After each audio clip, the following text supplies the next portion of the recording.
Nomor 4, itu jelaskan dan berikan dengan contoh berbagai tahapan dalam menjadikan bahan-bahan alam sebagai agen imunoterapi di masa depan. Yang pertama yaitu penemuan dan pengembangan, yaitu dengan melakukan penelitian terkait suatu penyakit, lalu merancang atau membuat suatu produk yang dapat dijadikan sebagai agen imunoterapi.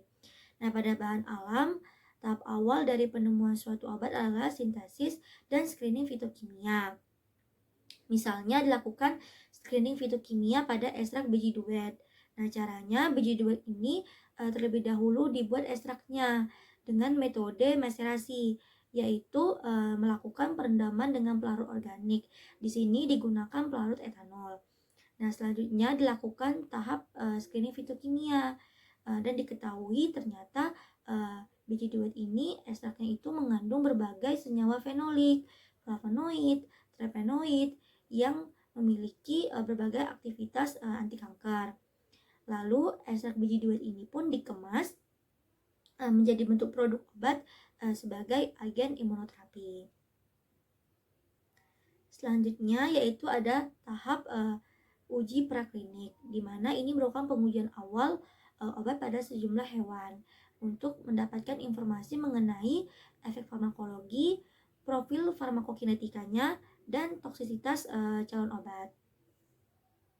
Selanjutnya yang ketiga ada uji klinik, di mana ini merupakan pengujian pada manusia.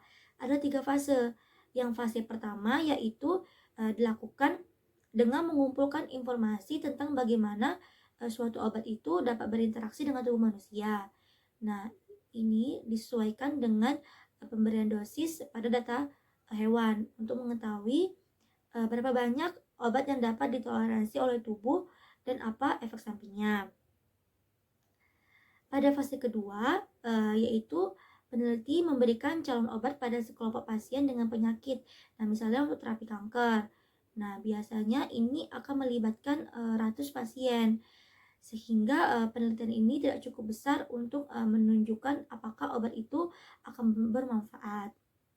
Selanjutnya, fase ketiga yaitu ini lama sekitar 1-4 tahun.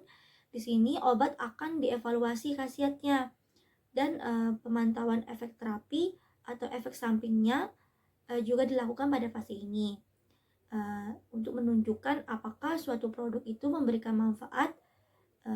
Pada fase ini akan dilibatkan 300 hingga 3000 sukarelawan yang menderita penyakit. Tahapan yang keempat yaitu persetujuan dari FDA, yaitu Food Drug Administration.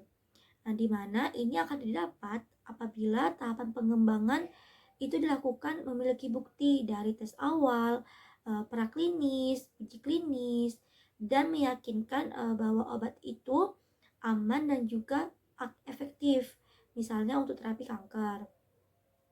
Dan selanjutnya ada tahap terakhir yaitu monitoring keamanan obat di pasaran. Nah, monitoring keamanan ini biasanya itu mengenai keamanan produk tersebut dapat benar-benar berkembang selama beberapa bulan, bahkan ada yang sampai bertahun-tahun.